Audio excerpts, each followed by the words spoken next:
کے سامنے کر سکتے ہیں تو اس سے ذرا معاشرہ بہتر ہو جائے گا اور ہم ایک خاص قسم کا پیغام اپنے بچوں کے لیے چھوڑ کر جائیں گے.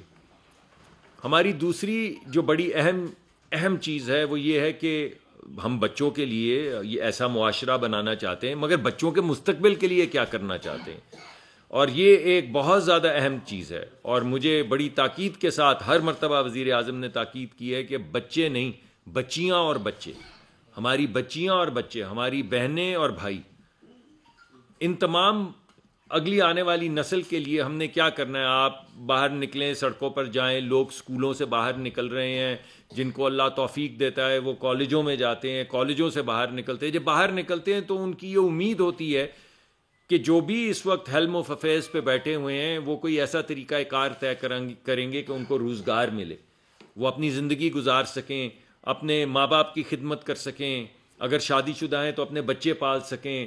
اور کوئی ہم ایک امیر ملک نہیں ہے تو کوئی بہت زیادہ کسی عمارت میں نہیں زندہ رہ سکیں، مگر متانت کے ساتھ ایک ڈیسنٹ زندگی تو گزار سکیں. اہم پہلو ہے جس کے اوپر میں بات کرنا چاہوں گا. تو وزیر اعظم نے پورے ملک کے لیے 2 علیحدہ اسٹریٹجیز بنا دی ہیں جو میں آپ کے سامنے رکھنا چاہتا ہوں. ایک اسٹریٹجی ہے شہری علاقوں کے لیے اور ایک اسٹریٹجی ہے دیہی علاقوں کے لیے. تو پہلے میں آپ کے سامنے دیہی علاقے جو ہیں پاکستان کے، ان کا لائحہ عمل جو ان کے ذہن میں ہے پیش کرتا ہوں. دیکھیے دیہی علاقوں کے اندر کیا ہوتا ہے، 3 چیزیں ہیں. اگر آپ دیہی علاقوں میں ترقی کرنا چاہتے ہیں تو 3 چیزیں ہیں. کسان کو کیا چاہیے جی؟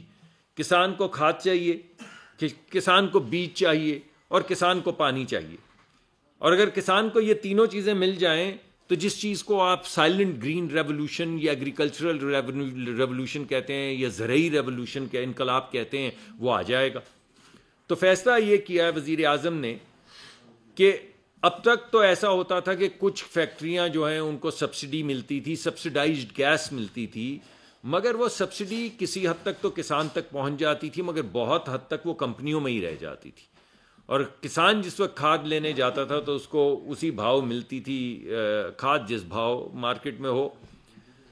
تو یہ فیصلہ کیا گیا ہے کہ یہ جو کھاد کے پیسے جو کچھ ان تک پہنچتے ہیں اور بہت سے نہیں پہنچتے، کیوں نہ یہ کسان کو ڈائریکٹلی دے دیے جائیں تاکہ وہ کھاد مؤثر طریقے سے خرید سکے. تو ایک تو یہ فیصلہ کیا گیا جس سے کھاد کی یعنی کم قیمت پہ اویلیبلٹی جو ہے کسان کو انشور کی جائے گی.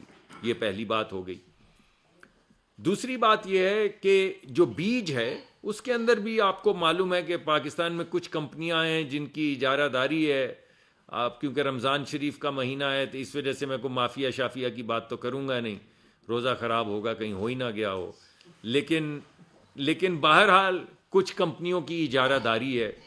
تو پوری دنیا کے اندر زراعت میں ایک انقلاب آ چکا ہے اور ایسے بیج آ چکے ہیں جن کی پیداواری طاقت دگنی ہے یا 1.5 گنا ہے یا 3 گنا ہے. تو سوال یہ پیدا ہوتا ہے کہ وہ بیج اگر ہم لا کر اپنے کسان تک پہنچا دیں اور وہ بیج زمین میں ڈال دے اور کھاد اس کے پاس ہو تو کیا ہماری پیداواری طاقت 1.5 گنا بڑھ نہیں جائے گی؟ اگر بیج جو آپ نے ڈالا ہے، کھاد جس کو دی ہے، اس کی پیداواری طاقت 1.5 سے 2 گنا ہے تو کیا ہماری پیداواری طاقت جو زراعت میں ہے وہ دگنی نہیں ہو جائے گی؟ تو آپ سوچیں کہ یہ آج تک کیوں نہیں ہو پا رہا ہم سے. یہ کوئی اتنا مشکل کام تو نہیں، باہر سے بیج لانا ہے، یہاں پہ کسان کو دے دینا ہے اور پیداواری طاقت ایک سیزن میں یعنی ایک کھیت میں پہلی دفعہ وہ بیج اگے گا تو زیادہ فصل نکلے گی تو پیداواری طاقت بڑھ جائے گی. اب اس کے لیے پانی چاہیے. پانی کے لیے یہ فیصلہ کیا گیا ہے کہ ٹیوب ویل جہاں جہاں لگے ہوئے ہیں، جہاں پہ ہم زمین میں سے نکالتے ہیں، اور کیونکہ ہماری بجلی کی قیمت زیادہ ہے اور کسانوں کو اس میں تکلیف کا سامنا ہوتا ہے، تو حتی الامکان کوشش کی جائے گی کہ ان کو سولر ٹیوب ویلز فراہم کیے جائیں. اس کا طریقہ کار فائنلائز ہو رہا ہے. اب یہ 3 چیزیں اکٹھی ہو گئیں. کسان کو بیج مل گیا جس کی پیداواری طاقت دگنی ہے یا 1.5 گنا ہے. کسان کو کھاد مل گئی جو پہلے کسی حد تک اس کو ملتے تھے، اس کا فائدہ زیادہ تر نہیں ملتا تھا، پورا فائدہ مل گیا. اور تیسری بات پانی ہے، پانی مل گیا. جب یہ تین چیزوں کا مرکب ہوا تو آپ کے اندر جس چیز کو آپ گرین ریولوشن یا زرعی انقلاب کہتے ہیں، اس کی آپ سمجھے ہم نے بیج بو دیا اور آہستہ آہستہ وہ آگے بڑھتا چلا جائے گا. یہ زراعت کے لیے پہلی اسٹریٹجی ہے. ایک اور بھی ہے. دوسری اسٹریٹجی یہ بھائی کہ آپ سوچے پوچھیں اپنے کسان بھائیوں سے جو پیرشبل چیزیں، آپ جائیں ناردرن ایریاز میں جائیں تو خوبانی جو ہے آدھی وہ گل سڑ جاتی ہے درخت پہ لگی ہوئی، آدھی آپ کو زمین پہ گری پڑی ملتی ہے. اسی طرح دیگر ہماری جو مالٹے ہیں، ہمارے کینو ہیں، ہمارے آم ہیں، 30 سے 35 تخمینہ یہ ہے کہ 30 سے 35% جو ہمارے فروٹس ہیں اور پیرشبل ویجیٹیبلز ہیں وہ مارکیٹ میں آنے سے پہلے ہی ضائع ہو جاتے ہیں.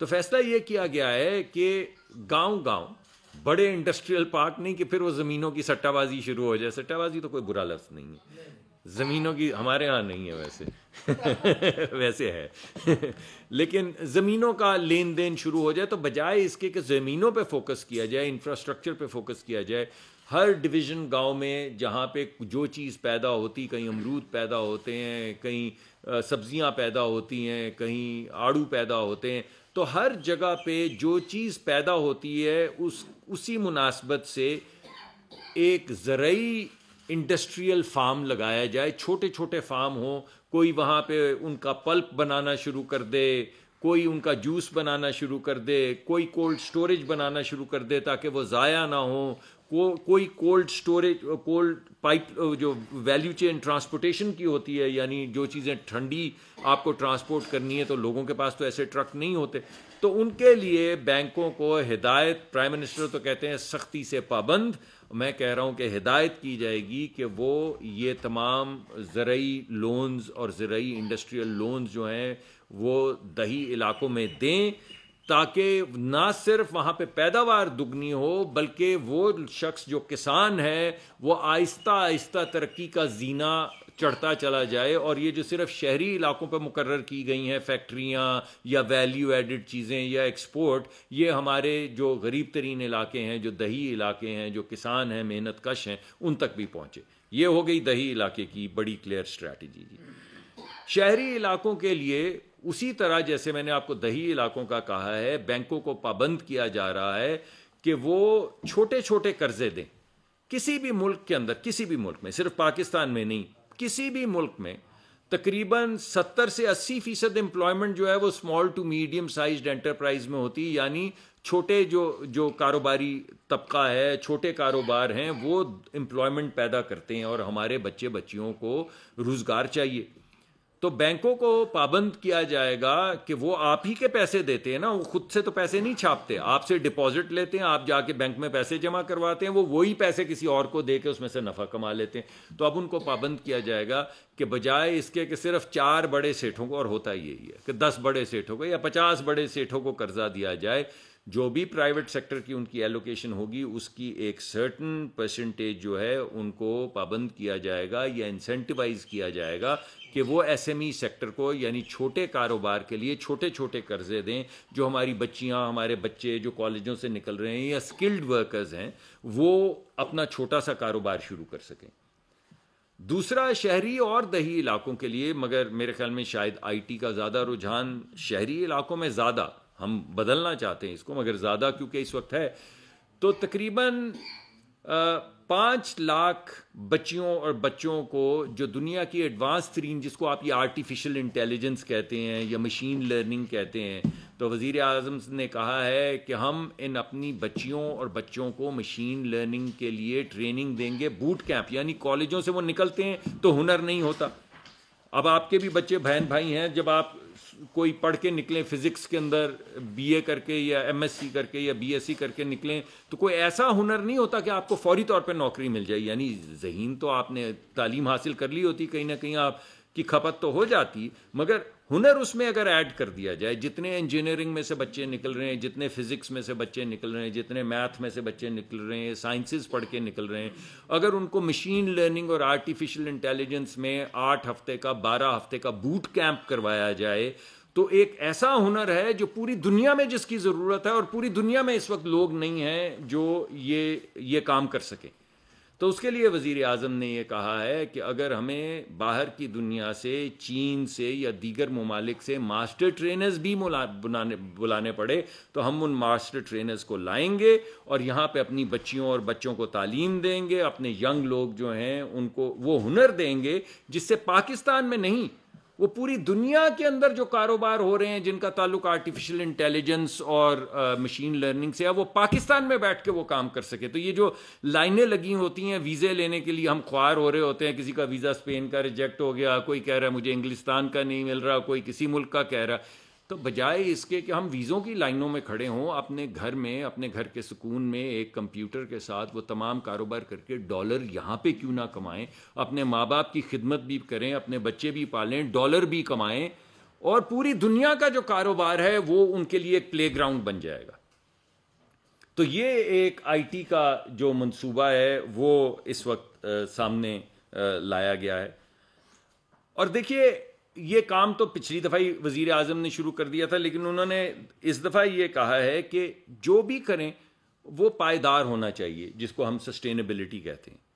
ہمارے ملک میں آپ کو معلوم ہے کہ اگرچہ ہم کو بہت زیادہ انوائرمنٹ کو برباد نہیں کرتے، وہ ہمارا غریب ملک ہے، کوئی ایسی ہم چیزیں کرتے ہی نہیں، ہمارے پاس پیسے ہی نہیں ہوتے کہ ہم انوائرمنٹ کو برباد کریں، لیکن بہرحال ہمارا ملک 5واں یا 7واں ہر سال بدلتی رہتی ہے رینکنگ، سب سے زیادہ ولنریبل ملک. آپ نے دیکھا سیلاب آتا ہے تو آدھا سندھ بہہ جاتا ہے، کوئی طوفان آتا ہے تو ہمارے جو گاؤں ہیں وہ سارے ڈوب جاتے ہیں، کئی 100 سال کی سویلائزیشن برباد ہو جاتی ہے، نام و نشان نظر نہیں آتا، گاؤں کے گاؤں مٹ جاتے ہیں. تو ہمیں اپنے انوائرمنٹ کا خیال کرنا ہوگا، اور اس لیے انہوں نے ہماری جتنی بھی پہلے جو صرف آئل کمپنیز تھیں ان کو یہ ہدایت دی ہے کہ ہر ایک، یہ پہلے بھی شروع ہو چکا ہوا تھا پروگرام، اور 2 کمپنیاں بنا چکی ہیں یہ سبسیڈیریز، مگر اب ہر کمپنی جو سرکاری ہے اس کو یہ کہا گیا ہے کہ آپ ایک رینیوبل انرجی کا، گرین انرجی کا ایک کمپنی بنائیں علیحدہ، جس کا کام صرف یہ ہو کہ وہ سستی جو اب بجلی ہے، کیونکہ بجلی کی بھی تو قیمت اگر کم کرنی ہے تو اگر آپ کو 2 سینٹ 4 سینٹ کے اندر گھر میں آپ چھت کے اوپر بجلی پیدا کر سکتے ہیں اور استعمال کر سکتے ہیں تو پھر مہنگی بجلی کی کیا ضرورت ہے. تو ایک پورا منصوبہ بنایا جا رہا ہے جس میں یہ کمپنیاں ایک پوری نئی مارکیٹ پلیس کریٹ کریں گی رینیوبل انرجی کی، اور اس کے ذریعے ہم جو دیرپا انرجی ہے یا رینیوبل انرجی ہے جو کلائمیٹ کے اوپر کم ہماری موسمیاتی تغیر جو ہے اس پہ اثر انداز نہیں ہوتی، اس کو واپس ریسٹور کرتی ہے، اس انرجی کو آگے بڑھانے کے لیے تمام کمپنیوں کو یہ کہا گیا ہے کہ وہ، اور یہ کیونکہ میرا کام بھی ہے تو یہ میں ذمہ داری کے ساتھ کروں گا کہ ہر کمپنی کی ایک سبسیڈیری ہوگی آئل کمپنی کی جو صرف دیرپا توانائی، سسٹینیبل انرجی، رینیوبل انرجی کے اوپر فوکس کرے گی. سے آپ کو یاد ہوگا تعلیم کے لحاظ سے وزیر اعظم نے 2 بڑی باتیں کی تھی، میں آپ کے سامنے دوبارہ رکھنا چاہتا ہوں. ایک انہوں نے یہ کہا تھا کہ آپ کو یاد ہوگا کہ امریکہ میں، برطانیہ میں، جرمنی میں کچھ اسکول ہوتے ہیں جن کو کہتے ہیں میگنٹ اسکول. میگنٹ اسکول ان بچوں کے لیے ہوتے ہیں جو ایکسیپشنل ہوتے ہیں. ارے بھائی ہمارے ہاں امیر کے بچوں کے لیے تو ایکسیپشنل اسکول ہیں، HSN کالج ہے، گرامر اسکول ہے، بیکن ہاؤس ہے، یہ اچھے اسکول ہیں، اللہ انہوں نے بڑی ایک اچھا فریم ورک بنایا ہے اور بڑی خدمت کی ہے ملک کو اعلیٰ تعلیم دے کے. مگر غریب کے بچوں کا کیا بھائی؟ غریبوں کے اندر بھی کیا امیروں میں ہی صرف برائٹ بچے ہوتے ہیں؟ یعنی پوری دنیا میں تو وہ تفریق نہیں کرتے، کوئی تفریقہ نہیں ہے کہ امیر کا بچہ کون سا برائٹ ہے اور غریب کا بچہ کون سا برائٹ ہے. تو ہمارے ہاں تو صرف امیروں کے جو برائٹ بچے ہیں ان کے لیے راستے کھلے ہیں، غریبوں کے برائٹ بچوں کا تو کوئی راستہ نہیں، وہ تو ان کے لیے تو وہی ایک اسکول ہے پیلا. تو جو بہت زیادہ ہمارے ہاں ذہین بچے ہیں مگر صاحب حیثیت خاندانوں میں سے نہیں ہیں، جیسا کہ بنایا گیا تھا ہمارے ہاں وہ دانش اسکول بنایا گیا تھا، اسی طرح وفاقی حکومت نے یہ فیصلہ کیا ہے کہ ہم اس طرح کے اسکول غریب بچوں کے لیے اور کھولیں گے جس میں ان کی پوری تعلیم جو ہے ٹاپ کلاس بچوں کو ٹاپ کلاس تعلیم دی جائے گی ان اسکولوں میں. مگر یہاں پہ بات رکے گی نہیں، بچے دانش اسکول کے ہوں یا کسی اور اسکول کے ہوں، اگر پاکستان کی یا بین الاقوامی سطح کی بہترین یونیورسٹیز کے اندر ان کو داخلہ مل جائے مگر ان کے پاس پیسے نہ ہوں، صاحب حیثیت نہ ہو، تو سرکار ان کا خرچہ اٹھائے گی.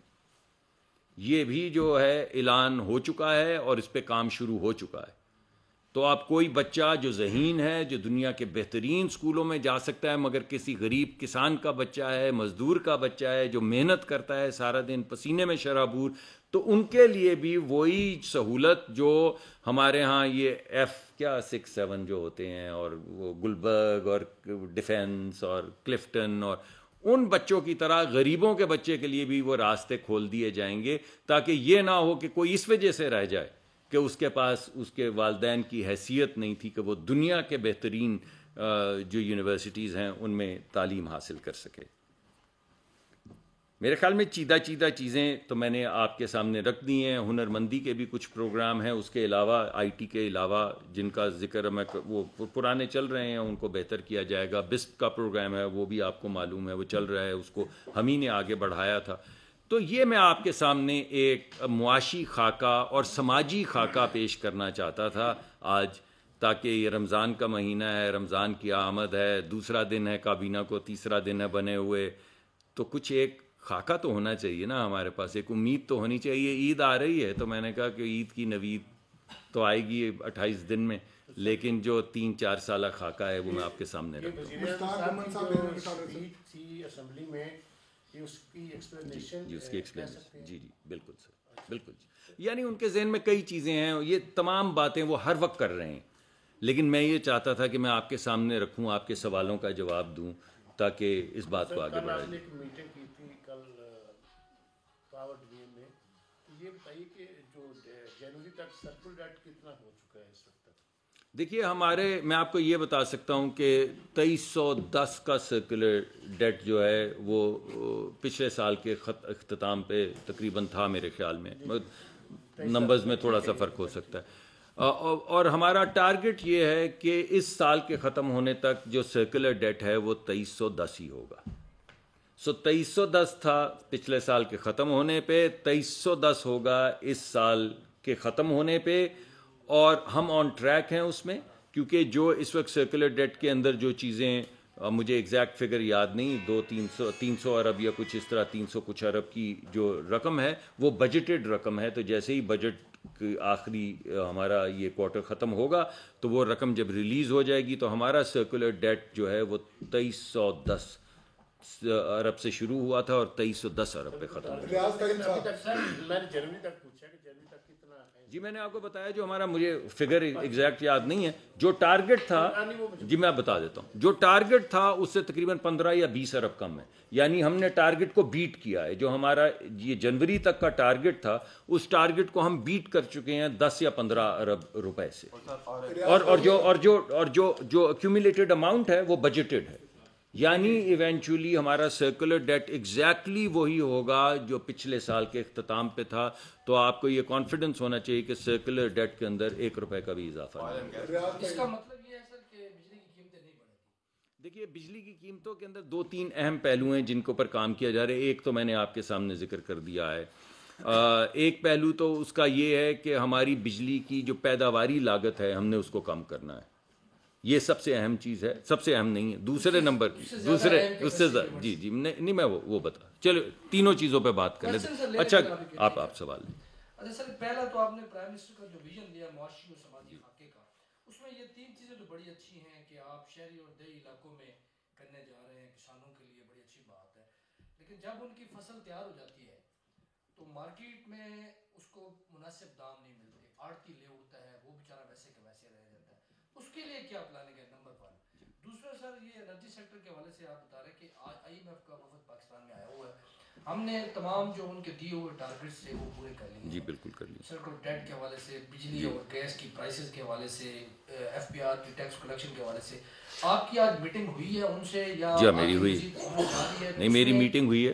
میری بڑی ایک اوور آرچنگ انٹروڈکٹری میٹنگ تھی میری. تو جو شروع میں جب آپ آتے ہیں تو صرف اس میں کوئی تفصیل، کوئی کام وام کی بات نہیں ہوتی، صرف ان کو ویلکم کرنا ہوا. ان کا اگر آیا ہے یہاں پہ وفد تو اس کو ہم نے ان کا استقبال کیا ہے، ان سے بیٹھ کے بات کی ہے. ہائی لیول پہ وہی باتیں جو آپ پوچھ رہے ہیں وہی کہی ہیں کہ ہم نے تمام ٹارگٹس جو ہیں وہ میٹ کیا ہیں اور ہم ریفارم کرنا چاہتے ہیں. لیکن ایک بات جو ہم نے بڑی واضح کی ہے وہ یہ ہے کہ یہ جو ہم ریفارم کرنا چاہ رہے ہیں یہ ہم اپنے بچوں کے لیے کرنا چاہ رہے ہیں, آئی ایم ایف کے لیے نہیں کر رہے. تو اگر میں انگریزی میں آپ کو بتاؤں تو ہمارا پیغام یہ ہے کہ we would do this with you or without you, but by God we would do it because we doing it for our children.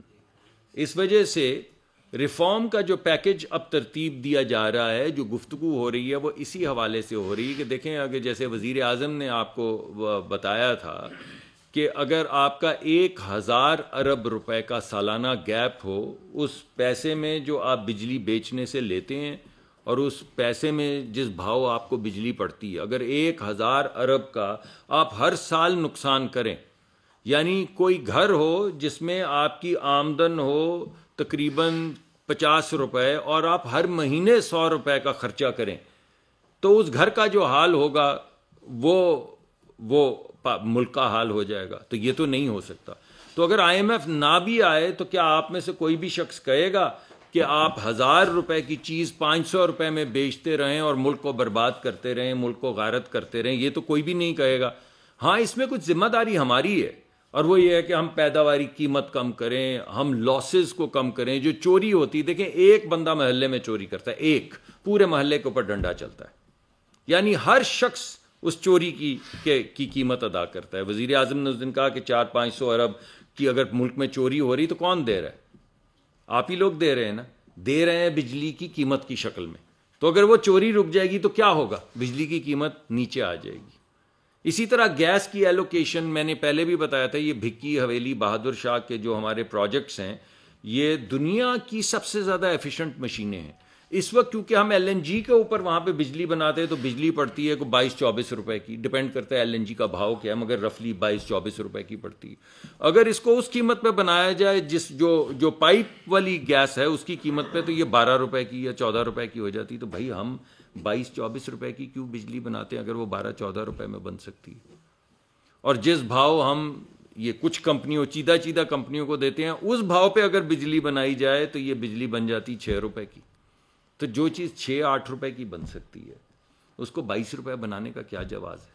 تو اس کے لیے جو ایلوکیشنز کرنی ہے, اس کے لیے جو ویک آف کرنا ہے, وہ تو کچھ کافی حد تک ہو چکا ہے. اگر کوئی 19-20 کا فرق رہ گیا ہے تو اس کو ختم کر کے ویک آف کر کے پھر کوشش کی جائے گی کہ کم ترین قیمت, پیداواری قیمت پہ بجلی پیدا کی جائے اور لوگوں کو وہ بجلی فراہم کی جائے. دوسرا کیا ہے کہ بعض جگہوں کے اوپر, یعنی کچھ فیڈر ایسے ہیں, دور نہیں, یہ ساتھ ہمارے کوئی ٹرائبل ایریاز میں نہیں, مردان کے کچھ فیڈرز ہیں, ہمارے ہاں کچھ ایسے پنجاب میں فیڈرز ہیں, سندھ میں فیڈرز ہیں, جہاں پہ 60 سے لے کے 80% بجلی چوری ہو رہی.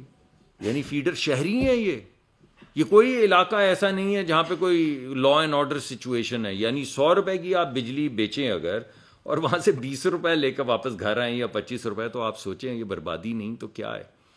تو اس لحاظ سے, اور یہ بربادی کس کے لیے؟ یہ بربادی آپ لوگوں کی ہے.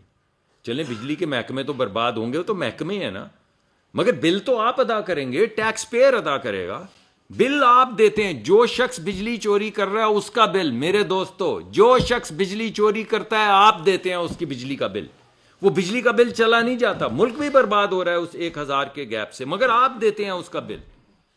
تو یہ جو کنڈا لگاتا ہے وہ آپ کے اوپر کنڈا لگا رہا ہے, وہ محکمے کے اوپر نہیں کنڈا. آپ کو لگتا ہے محکمے پہ کنڈا لگا رہا ہے, وہ کنڈا آپ پہ لگا رہا ہے, آپ کے بچوں کے حق پہ لگا رہا ہے کنڈا. وہ آپ کے پیسے لے کے جا رہا ہے, کیونکہ پیسے آخر میں آپ نے ادا کیے رہے ہیں. آپ ٹیکس میں کریں یا ٹیرف میں کریں, بات تو ایک ہی ہے, ٹیکس ہے یا ٹیرف ہے, آپ کی جیب سے جا رہی ہیں دونوں چیزیں. تو اس وجہ سے یہ چوری روکیں گے, بجلی کی پیداواری قیمت کم کریں گے, اس چوری کو روکیں گے تو بتدریج قیمتیں جو ہیں وہ نیچے آئیں گی اور ہم بہتری کی طرف جائیں گے. آپ کا کیپیسٹی والا سوال بہت اہم تھا. ہماری جو بجلی کی پیداوار گرمیوں میں ہے وہ ضرورت ہوتی 30-35 ہزار میگا واٹ, ڈپینڈ کرتا ہے موسم کون سا مہینہ چل رہا ہے. سردیوں میں یہ 8-9 ہزار پہ آ جاتی ہے. لیکن جب آپ کانٹریکٹ کرتے ہیں, کسی کو کہتے ہیں تو بجلی کا کارخانہ لگا, کیونکہ گرمیوں میں ہم لوگوں کو مار تو نہیں سکتے نا, ہم نے بجلی تو چاہیے ہمیں. تو جب وہ کارخانہ لگاتا ہے تو اس کو جو آپ نے پیسے دینے ہوتے ہیں, اس کی جو قرض کی قیمت ہوتی ہے یا اس کے جو انویسٹرز کے پیسے ہوتے ہیں جو واپس کرنے ہوتے ہیں, اس کو کیپیسٹی پیمنٹ کہتے ہیں یا مینٹیننس. 3 چیزیں ہوتی ہیں اس میں, ایکوٹی ریٹرنز, ڈیٹ ریٹرنز اور مینٹیننس اور آپریشنز کی جو قیمت ہوتی ہے. اب ہماری یہ کوشش ہے کہ ہم ایسا طریقہ کار طے کریں کہ سردیوں میں ہماری یوٹیلائزیشن بڑھ جائے. ابھی میں وہ آپ پہ عیاں نہیں کروں گا، لیکن یہ میں آپ کو یقین سے بتا رہا ہوں کہ ہم اس پہ کام کر رہے ہیں، اور بہت جلد میں آپ کے سامنے وہ منصوبہ پیش کروں گا کہ کیسے ہم سردیوں کے اندر جب 8-10 ہزار ہو جاتی ہے ہماری ضرورت، اس کو ہم کیسے بڑھائیں گے 18,000 یا 17,000 یا 19,000 تک، اور اس کے نتیجے میں پھر کیسے ہمارا بوجھ جو کیپیسٹی پیمنٹ کا وہ کم ہوگا. تو مجھے تھوڑی مہلت دیجیے، ابھی مجھے 48 گھنٹے ہوئے ہیں، لیکن وہ پلان میں آپ کے سامنے ضرور لے کر آؤں گا. عامر سیال صاحب، سنو ٹی وی سے. سر یہ بتائیں سر کہ جو اتنا زیادہ شرح سود ہے، اس پہ مطلب کس طرح نئی صنعتیں لگیں گی، اور چھوٹی خاص طور پر صنعتیں جو ہیں انہیں کیا ہوگا؟ رائٹ میں پروگرام میں شرح سود آپ کم بھی نہیں کر سکتے. دوسری بات یہ ہے کہ آپ کہہ رہے ہیں کہ غریب کے بچے کو اعلیٰ تعلیم کے لیے باہر بھجوائیں گے. اس ٹائم سر صورتحال یہ ہے کہ ہمارے میڈیکل کالجز جو سرکار کے، وہ مطلب پاپولیشن زیادہ ہوگی ہے، ہمارے بچوں کو ایڈمیشن نہیں ملتا. سرکاری یونیورسٹیوں میں ایڈمیشن نہیں ملتا، تو سرکاری یونیورسٹیوں میں سیٹیں بڑھا لیں، کوئی نئے تعلیمی ادارے کھولیں تو غریب کا بچہ بھی پڑھ جائے گا. اور یہ پرائیویٹ میڈیکل کالجز جو ہیں 30-30 لاکھ روپیہ فیس لے رہے ہیں، ان کی فیس کم کرائیں. غریب کا بچہ مطلب اگر غلطی سے اسے میڈیکل کالج میں داخلہ ملی ہے تو فیس کہاں سے دے گا؟ اس پہ کچھ کریں کہ نہیں، ریگولیٹ کریں. تو اعلیٰ تعلیم کی بہت مہنگی ہوگی ہے، اسے کم کرنے کے لیے کوئی اسٹیپس لیں، اس کی فیسوں پہ کٹ لگائیں. میرے خیال میں جی بہت آپ کا اہم سوال تھا. تو میرے خیال میں جو وزیر اعظم نے اس کی تفصیلات آ جائیں گی. آپ نے جو آج باتیں کی ہیں میں ضرور یہ آپ کا پیغام پہنچاؤں گا. دیکھیے جو اس وقت ٹارگٹ تھا وہ صرف بین الاقوامی یونیورسٹیز نہیں، پاکستان کی بھی یونیورسٹیز تھیں. تو اس کا طریقہ کار ذرا طے ہو جائے تاکہ پھر میں آپ کے سامنے تفصیلات رکھ سکوں. مگر آپ نے جو میڈیکل کالجز کا حوالہ دیا، اب میں بالخصوص اس ٹیم کو یہ کہوں گا کہ وہ آپ اس بات پہ بھی غور کریں کہ پاکستان کے اندر اگر غریب کا بچہ کسی اعلیٰ ترین کسی میڈیکل یونیورسٹی میں جاتا ہے ڈاکٹر بننے کے لیے یا انجینئرنگ کالج میں جاتا ہے تو اس کا حل کیا ہوگا. تو انشاءاللہ وہ ایک کمپریہنسو کرپتی ہو گئے صاحب، جو میڈیکل کالج بنے ہوئے ہیں نا، وہ اتنے پیسے لیتے ہیں کہ آپ ان کے انشاءاللہ آپ کا یہ پیغام میرے پاس امانت ہے، میں ضرور اس ٹیم انتظار ہے. اگلی صاحب، آپ نے جتنے آج انیشیٹوز بتائے گورنمنٹ کرنے جا رہی ہے، اس کے لیے فائنینسنگ کی کیا آئی ایم ایف کے ساتھ اس حوالے سے بات چیت ہوئی ہے؟ اور دوسرا یہ بتائیں کہ آپ ہمارا زیادہ فوکس ہے قابل تجدید پہ، رینیوبلس پہ. ہمارا ایک بہت بڑا فیکٹر ہے کہ ہم جو بجلی پیدا کر رہے ہیں وہی ہم اگر یوٹیلائز نہیں کر سکتے تو ہم کیپیسٹی پیمنٹس دے رہے ہیں. اس جو گیپ بنے گا، جو اگر متبادل توانائی آ جائے گی تو اس گیپ کو کیسے مینیج کریں گے؟ کیا کیپیسٹی پیمنٹس مزید بڑھے گی، عوام بھی بڑھا رہے گا، یا اس سلسلے میں آپ کی کیا میکینزم ہے، کیا اسٹریٹجی ہے؟ جی دیکھیے، یہ جتنے میں نے آپ کے سامنے پیغام رکھے ہیں چھوٹے کاروبار کرنے کے یا انڈسٹریل فارمز، یعنی انڈسٹریل، پہلے تو ہم وہ بناتے ہیں نا بڑے بڑے انڈسٹریل پارکس، اس کا روڈ یہ چھوٹے چھوٹے انڈسٹریل پارک ہیں. اور یہ ہم لگا ہی اس وجہ سے رہے ہیں کہ ہماری بجلی کی بھی کھپت اور گیس کی بھی کھپت جو ہے وہ پروڈکٹیو ایریاز کی طرف جائے، اور جو ہمارے گھریلو صارفین ہیں ان کو کم قیمت کے اوپر ہم رینیوبلز کی طرف آہستہ آہستہ لے کر آئیں. تو جیسے ایک طرف اسٹریٹجی بنائی گئی ہے گرین انرجی کی، قابل تجدید، آپ نے اچھا لفظ استعمال کیا، میرے تو گمان میں نہیں آیا، تو قابل تجدید جو انرجی کو بنانے کی، تو ایک طرف جہاں پہ وہ لگ رہا ہوگا وہاں پہ انڈسٹریل ڈیمانڈ فیکٹر کو بڑھایا جا رہا ہے سائملٹینیسلی. تو یہ دونوں چیزیں ہینڈ ان ہینڈ جائیں گی. سر میرا سوال یہ ہے کہ اس وقت جو بڑے بڑے کارخانے ہیں بجلی کے، جن کی کیپیسٹی پیمنٹ صارفین دے رہے ہیں، اور کچھ جو ایکٹیو صارفین ہیں وہ سولر کی طرف بھی جا رہے ہیں، اور گرین انرجی کی بات بھی ابھی ہوئی ہے، تو ان کا سلوشن کیا نکالیں گے؟ اس وقت جو لاس میکنگ کمپنیز ہیں 25 ایئر کا کنسیشنل ایگریمنٹ ہوگا یا ان کو پرائیویٹ کریں گے؟ ایک دوسرا سوال یہ ہے کہ ایک کیئر ٹیکر گورنمنٹ نے انیشیٹو لیا تھا کہ جو پاکستان کے اندر آئی پی کا جو پورشن ہے 81 کلومیٹر، اس پہ کام شروع کرنے کی منظوری کی گئی تھی، اس کو یہ گورنمنٹ کنٹینیو کریں گے؟ جی دیکھیے، جو آئی پی والا تو بالکل میرے خیال میں اس پہ بہت جلد کام آپ کے سامنے آ جائے گا. اس کی پلاننگ جو ہے وہ شروع ہو چکی ہوئی ہے، کام بھی بہت جلد آپ کے سامنے آ جائے گا. وہ کمپنی بھی جو ہے آئی ایس جی ایس غالباً اس کو یہ مینڈیٹ دیا گیا ہے کہ وہ اس پائپ لائن کو بچھائے. تو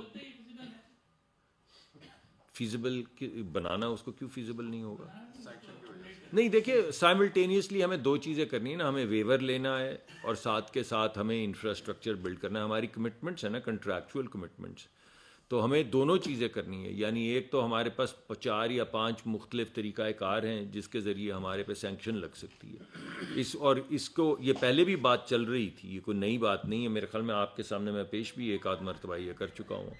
تو ایک تو یہ ہے کہ ہمیں ان سینکشن سے ویور کی ضرورت ہے, اور اس ویور کے لیے ہم کام کر رہے ہیں. میں تفصیلات تو مناسب نہیں ہوگا آپ کے سامنے رکھنا, لیکن آپ یقین مانیں کہ اس ویور کے حصول کے لیے گفتگو جاری ہے اور کاوشیں بھی جاری ہیں. اور دوسری طرف سائملٹینیسلی جو ہماری کنٹریکچوئل آبلیگیشن ہے, اس کنٹریکچوئل آبلیگیشن کو ہم نے پورا کرنا ہے. تو ہم دونوں چیزوں کو ساتھ ساتھ لے کر چل رہے ہیں تاکہ اس کو آگے بڑھایا جا سکے. آپ کا دوسرا سوال کیا تھا؟ نہیں, جن کے کانٹریکٹ ختم ہو جائیں گے, دیکھیے اس وقت جن کے کانٹریکٹ ڈسکوز کے اوپر گفتگو جاری ہے. دیکھیے ایک بات تو بڑی واضح ہے, یہ بات آپ بھی ذہن نشین کر لیں کہ ڈسکو کی انیفیشنسی آپ کے حق پہ ڈاکا ہے. یہ آپ مان لیں یہ بات کہ جس چیز کو آپ کہہ رہے ہیں نا کہ ڈسکو کو آپ نے کرنا کیا ہے. ڈسکو کا کام آپ کی خدمت کرنا ہے. جو ڈسکو آپ کی خدمت نہ کر سکے اس ڈسکو کو آپ نے کیا کرنا ہے. اس وجہ سے جس طرح میں نے آپ کو کہا کہ کنڈے ڈالنے والا آپ کے بچوں کی چوری کر رہا ہے, یہ پیسے آپ کے ہیں, یہ ڈسٹریبیوشن کمپنی کے ضائع نہیں ہو رہے, یہ پاور سیکٹر کے نہیں, یہ آپ کے پیسے ہیں. بالکل اسی طرح ڈسٹریبیوشن کمپنیز کے اندر جو بھی آپ کے مسائل ہیں, آپ جاتے ہیں میٹر لگ جاتا ہے. باقی دنیا میں تو بھاگ کے لوگ میٹر لگا رہے ہوتے ہیں, بیلنے دیتے ہیں کہ ہمارا میٹر لگا لو یار, ہمارا میٹر لگا لو. تو ادھر کیا بھائی آفت آئی ہے کہ باقی دنیا میں تمام ڈسٹریبیوشن کمپنیز آپ کی خدمت کرنے کے لیے بھاگ رہی ہوتی ہیں, آپ کے پاس آ رہی ہوتی ہیں کہ یار میرا میٹر لے لو, مجھ سے بجلی لے لو. اور یہاں پہ آپ اگر کوئی چلا جائے لینے کے لیے, انڈسٹریل کنیکشن لینے چلا جائے, کمرشل کنیکشن لینے چلا جائے, گھر کا کنیکشن لینے کے لیے چلا جائے, ٹرانسفارمر خراب ہو جائے اس کو ٹھیک کروانے کے لیے وہاں وہ کیا ہے وہ جی, زمیں جنبش نہ جنبش گل محمد, کچھ ایسا ہی ہے نا کو محاورہ. تو بات یہ ہے کہ ڈسٹریبیوشن کمپنیز میں ریفارم کی بہت زیادہ ضرورت ہے, اور ریفارم ہوگی. ریفارم ہم پبلک پرائیویٹ پارٹنرشپ میں کر لیں. جب تک پبلک پرائیویٹ پارٹنرشپ نہیں ہوتی تب تک یہ تھوڑی ہے کہ ہم آپ کو ان کو بولیں گے کہ آپ لوگوں پہ ڈاکہ مارتے رہیں. تو کچھ جو ریاست کو کرنا ہے اس وہاں تک پہنچنے کے لیے جہاں پہ ہم تیار ہو جائیں پارٹنرشپس کے لیے یا پرائیویٹائزیشن کے لیے, تب تک انتظار نہیں کرنا ہے. تو میرے 2 ہی پیغام ہیں, ان کی ریفارمیشن کی, ان کی ریسٹرکچرنگ کی بہت زیادہ ضرورت ہے. جب تک یہ طریقہ کار طے نہیں ہو جاتا کہ ان کی ایفیشنسی بڑھانے کے لیے ہم نے انویسٹمنٹ کہاں سے لانی ہے, کیا پرائیویٹ سیکٹر کی لانی ہے, کیسے لانی ہے, کس ریلیشن شپ کے تحت لانی ہے, تب تک یہ ریاست کی ذمہ داری ہے کہ ان کی جو ایفیشنسیز ہیں ان کو بڑھاتا چلا جائے, کیونکہ جو چوری وہاں پر ہوتی ہے وہ آپ کے حق پہ ڈاکہ پڑتا ہے. یہ بتائیے گا سر کہ آپ نے جیسے بات کی تھی بچوں کی کاؤنسلنگ کی ہوئی, بچوں کی اور ان کی اسکولنگ کی, میکینزم سر کیا ہوگا؟ یہ پہلے بھی آتی رہی ہیں چیزیں, لیکن غریب کے بچے کا ہمیشہ مارا جاتا ہے.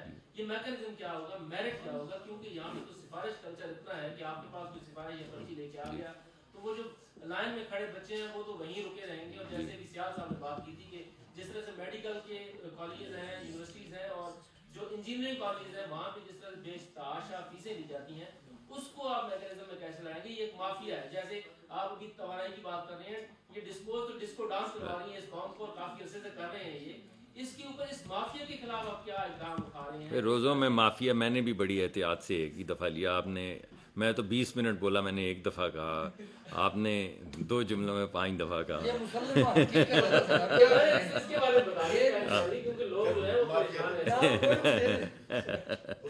نہیں یہ تو کیا تھا آپ کا سوال؟ معافی ہے یار.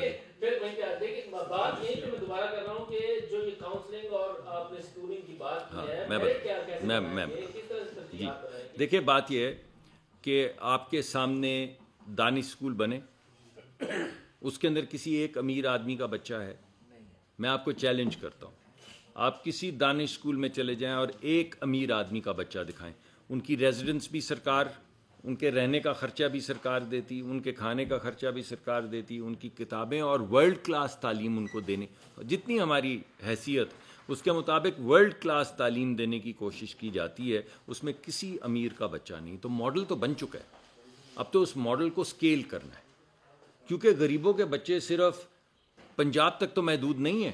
جو برائٹ بچے ہیں وہ صرف پنجاب تک تو نہیں ہے محدود، وہ تو ہر جگہ پہ ہیں. تو اس لیے اسی طریقہ کار کے ذریعے پہلے اس کو بڑھایا جائے گا، اور دوسرا جو معاملہ ہے اس کی تفصیلات ابھی طے ہو رہی ہیں، جیسے ہو جائیں گی میں آپ کے پاس لے جاؤں گا. لیکن آپ نے جو آج ایڈیشن کیا وہ بڑی اچھی ہے. یہ میں نے آپ کو جیسے کہا میرے پاس امانت ہے، میں آپ کی لے کر جاؤں. ایک منٹ شاہد اجمل، آپ نے جو کسانوں کو بیج دینے کے حوالے سے بات کی ہے کہ دنیا سے ہم بیج لا کے کسانوں سے لیں گے، کیا پاکستان جی ایم او الاؤ کرنے جا رہا ہے؟ نہیں، سارے جینیٹیکلی ماڈیفائڈ نہیں ہیں. میں کیونکہ میرے پاس یہ شعبہ نہیں ہے جی ایم او کا، تو میں اس پہ کامنٹ نہیں کر سکتا. ویسے دنیا کے اندر تو جی ایم او ہر جگہ پہ استعمال ہو رہا ہے. یعنی جن جگہوں کے اوپر پانی نہیں ہے انہوں نے واٹر ریزیلینٹ بیج بنا لیے ہیں. جن جگہوں پہ اسٹیپل کی لینتھ کم تھی کاٹن کی، وہاں پہ انہوں نے 3 گنا اسٹیپل جی ایم او بنا کے کر دی ہے. جہاں پہ پیداوار، وہ جو آپ کبھی امریکہ انگلستان کے وہ بازاروں کی تصویریں دیکھیں تو کیلوں کا سائز دیکھیں اور ان کے انار کا سائز دیکھیں، تو یہ کیسے ہوئے ہیں ساری چیزیں؟ کچھ جینیٹیکلی ماڈیفائڈ ہیں اور کچھ آرگینک فارمنگ کے. ناٹ آرگینک فارمنگ یعنی جو ٹریڈیشنل طریقہ ہے پیوند کاری اور در نسل اس کو بہتر کرنے کا، اس کے ذریعے بنائے گئے. تو جو بھی وزارت فیصلہ کرے گی اس کے مطابق جو بہترین بیج ہوگا، چاہے وہ ٹریڈیشنل ہو چاہے وہ جی ایم او. اگر جی ایم او کا کوئی طریقہ کار طے کرنا ہوا، مگر دونوں صورتوں کے اندر ایک ورلڈ کلاس کمپنی، یعنی جو دعوے دار ہیں ان کا دعویٰ پروف کرنے کے لیے، ان کو کریڈٹ کرنے کے لیے ورلڈ کلاس کمپنیاں آئیں گی، تاکہ کوئی جھوٹ بول کے کسان کو ایکسپلائٹ نہ کر سکے. تو وہ ایک طرح سے جس طرح امریکہ کے اندر سکول ایکریڈٹ ہوتے ہیں، اور آپ کو پتہ ہوتا ہے یہ ایکریڈیٹڈ سکول ہے، تو آپ کو یہ پتہ ہوگا کہ یہ ایکریڈیٹڈ بیج ہے. یہ بتا دیں کہ جس طرح آپ نے چوری کی بات کی، کمرے کی بات کی، سردیاں آتی ہیں تو قوم کو گیس کی پرابلم کی ہوتا ہے، اور اب گرمیاں بھی آ رہی ہیں، آج سے شروع ہو رہی ہیں گرمیاں. وفاقی وزیر پیٹرولیم و توانائی مصدق ملک نیوز کانفرنس کر رہے تھے. انہوں نے کہا کہ وفاقی حکومت تعلیم کے حوالے سے بھی ہنگامی اقدامات کر رہی ہے. دانش اسکول جیسے تعلیمی ادارے بنائے جائیں گے. ملک سے بد تہذیبی کا کلچر ختم کرنا ہوگا. ہمیں رواداری کو فروغ دینا ہوگا. وزیر اعظم نے شہری اور دیہی علاقوں کے لیے الگ الگ حکمت عملی ترتیب دی ہے.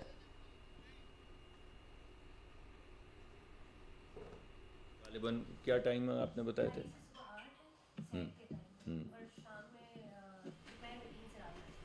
3 بجے سے لے کر رات 10 بجے تک گیس آئے گی، تاکہ تمام لوگ اپنی افطار کا انتظام کر سکیں، کھانے کا انتظام کر سکیں، اور سحری کے لیے 2:30 بجے سے لے کے صبح 8 بجے تک گیس آئے گی. یہ انتظامات ہو چکے ہیں. اسی طرح بجلی کی اس وقت بجلی میں لوڈ شیڈنگ صرف وہاں ہو رہی جہاں چوری ہو رہی ہے. اب یہ ایک عذاب ہے. اب آپ بتائیے کہ میں نے آپ کو جیسے بتایا کہ ایک فیڈر ہے، وہاں پہ آپ 100 روپے کی بجلی لیتے ہیں اور 20 روپے کی دیتے ہیں. اگر آپ چاہتے ہیں کہ ہم دے دیں بجلی تو ہم کھول دیں گے. نتیجہ کیا ہوگا؟ آپ کا ٹیرف بڑھ جائے گا. جو 100 روپے کی بجلی میں ہم 20 روپے لے رہے ہیں، وہ 80 روپے کہیں سے تو اکٹھے کرنے ہیں، تو آپ ہی سے اکٹھے ہوں گے. اگر آپ کہیں گے کہ ہاں ان علاقوں میں جہاں پہ آپ کو 20 روپے مل رہے ہیں 100 کے پیچھے، ادھر بھی بجلی کھول دیں، تو ہم کھول دیں گے، ہم ٹیرف بڑھا دیں گے، پھر آپ کو دینا پڑے گا. تو اس وجہ سے اس وقت جو طریقہ کار، جو اچھا طریقہ کار نہیں ہے، بہترین طریقہ کار نہیں ہے، یہ طریقہ نہیں ہے، ایسا نہیں ہونا چاہیے. اور جب ہمارے تھوڑی سی ذرا ہمیں وقت ملے تو ہم اس طریقہ کار کو دور کریں گے. لیکن اس وقت صرف انہی جگہوں پہ لوڈ شیڈنگ کی جاتی ہے جہاں پہ 100 روپے کی بجلی جب ہم دیتے ہیں تو 20 یا 30 روپے ہمیں ملتے ہیں. اور اگر ہم اس کو کھول دیں تو آپ کا جو اس وقت بجلی کا بل ہے وہ اسی مناسبت سے بڑھ جائے گا. صاحب جیو سے